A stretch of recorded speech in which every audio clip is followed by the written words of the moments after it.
video is going to be another how-to video. It is going to be how we utilize our skid steers for snow plowing. Just a little background on this setup. This is a JCB teleskid. It weighs about 10,000 pounds, and it's equipped with a 10.5-foot Arctic sectional snow pusher. It's obviously the JCB, so you get a side door, get really good visibility each side, one boom, 74 horsepower. This is the best skid steer we have for plowing. It's awesome. It's an absolute beast, especially with this 10.5 on it. So I'm not at the hospital today. I'm actually in town. We do like 5 or 6 different parking lots of this. So let's get started. So if you guys watch any of my plowing videos, you guys already know that I absolutely love skid steers for plowing. In my opinion, they're way better than pickup trucks, and in some cases I think they're even better than loaders. So obviously I'm not sponsored by JCB or anything like that, but I get these because of the visibility. You have a lot of glass here, obviously no boom here, so you have all glass, and behind me I don't even need a backup camera because there's a ton of glass out back here and you can see it perfectly.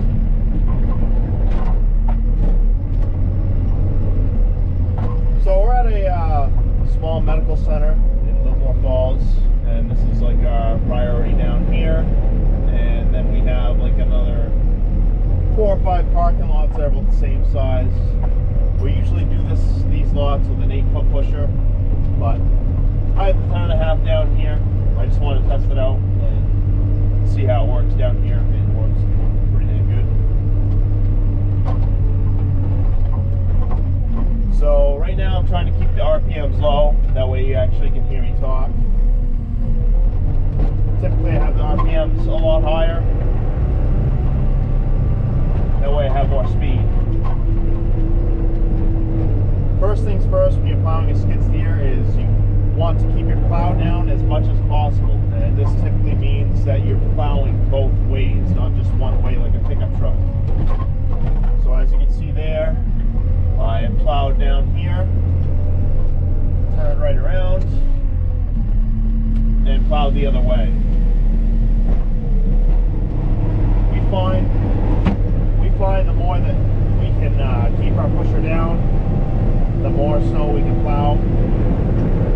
So obviously, keeping your pusher down and not having it up for a long time to be transported is obviously the way to go. So I plow one way here, turn on a dime, and plow the other way. Right now we're only plowing about a ½ inch of snow, and this place is 0 tolerance, so we plow just about everything. So we can utilize our pusher in full, and what I mean by that is you can put your pusher fully to where you haven't plowed yet and completely fill it up. So you're getting a full 10.5 feet. If you're plowing any more than 4 or 5 inches, you really need to use your pusher like 3/4 and not full. But since there's a small amount of snow, we can fully utilize the full width of our pusher. So I had some custom-made carbide tips for these Arctics. These plows are great, but the one bad thing is the cutting edges. They burn off very, very easily and fast. So I spent some extra money, and I got some carbide tip edge blades for this pusher and my loader. And these things seem like they're going to last forever. They seem like they're not wearing down at all compared to the regular cutting edges that Arctic sells.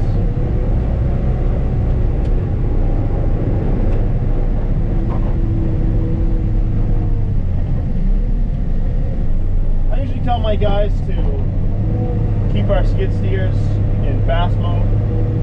They turn a lot worse, but obviously when you're on a straightaway like this, you can go really fast with it.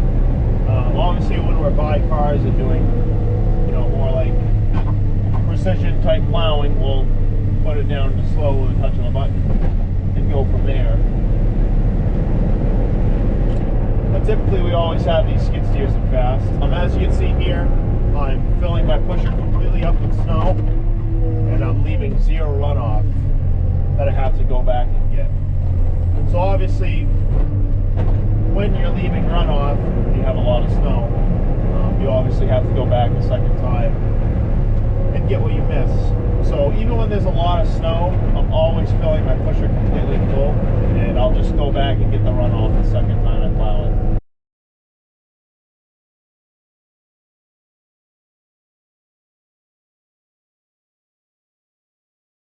Seems to work out the best. We've done it before, just utilizing half or 3/4 of our pusher. And that doesn't seem to make much sense. It seems to go by a lot slower. Plowing both ways is really key with a skid steer. Obviously, you can't do that with a pickup truck, and you struggle to do it with a big size loader. The problem with skid steers, they don't really have a good road speed.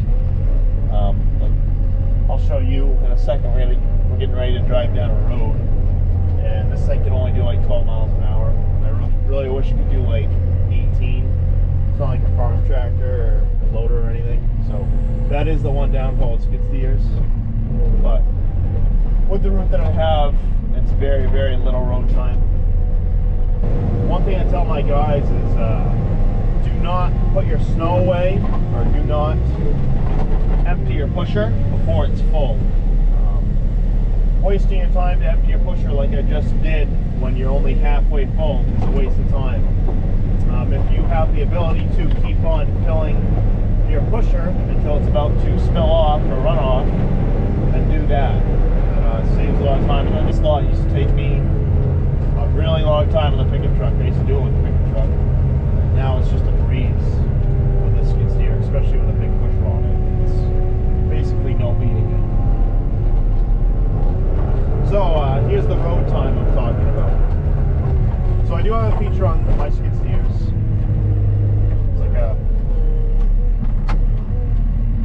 It's a road function. So as you can see here, the boom does the moving and not the cab. So every time I hit a pothole when I'm driving fast, the boom will actually move up. This is great for when you're transporting or when you're going to a different lot. But it's not great when you're plowing, because every once in a while it'll lift off the pavement and you'll miss a bunch of stuff plowing. In my opinion, it's very easy, or easier, to train somebody on a skid steer versus a truck or a loader. The truck has a lot more blind spots. The truck is kind of more tactical when you're plowing. I think it's a harder process than just a pusher on a skid steer. And not to mention, it's extremely easy to figure out the controls and what to do with a skid steer versus with a plow and a control and a V plow. I believe that training somebody on a skid steer is really the easiest thing. This one's a really nice one with a skid steer. We have 2 piles essentially at this parking lot, and we just plow each way to them. And we have to do snow removal very often here, because there's absolutely nowhere to put snow.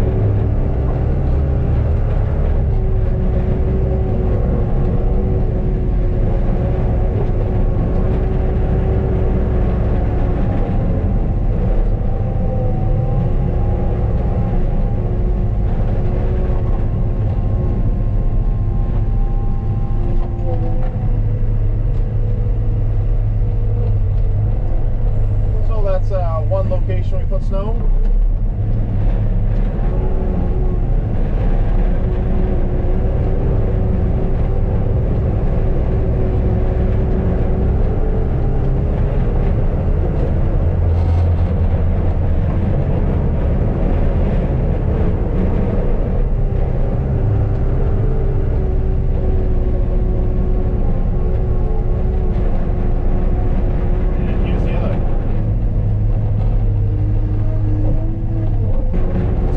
Track machine as well, and that track machine, I mean, it's heavy and it's powerful, but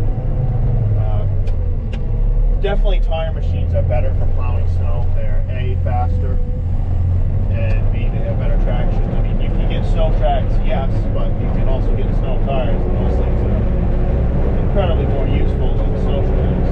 So, track skid steers are great, but they're just a little too slow for me to like. I still plow them every once in a while, but not very often. So in my opinion, tire skid steer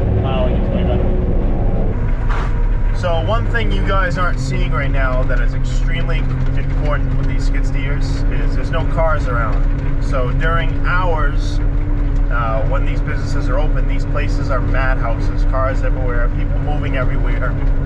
And having a small little skid steer to get around all that stuff is awesome. Doing it with a pickup truck is honestly suicide. You're eventually going to crash or hit something. It's just too many blind spots and too slow also.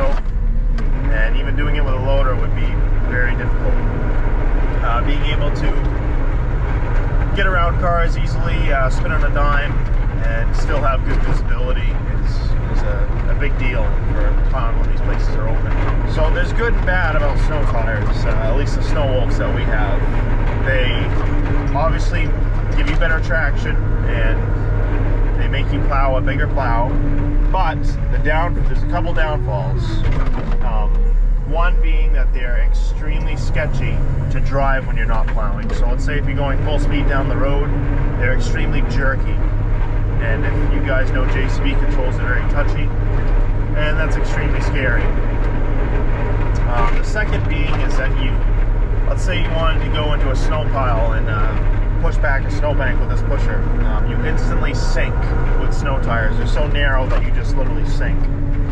With these big ones that I have on, I mean, yes, they have worse traction, but you can go into a snowbank and not sink. You can actually float in the snow because they're wider. But they do increase your pushing power and pushing traction. So there you guys have it. That's essentially how we utilize our skid steers with pushers. We plow both ways. We keep the pusher down as much as we can. We don't dump out our pusher until it is full or it is spilling out. We utilize the full width at all times, and we get our spill-offs on the second time. We invest in good tires on this machine. It's just stock tires, but normally on all of our other skid steers, we make sure that we have snow tires. We invest in good pushers. I strongly recommend these. You can get cleaner and better parking lots with this, the way it contours the land. You'll do less damage. And we also recommend JCB just because of the visibility, which is a huge deal. Obviously the other one you have to climb in through your bucket, which is, I mean, that would be, can you imagine doing that? What the hell?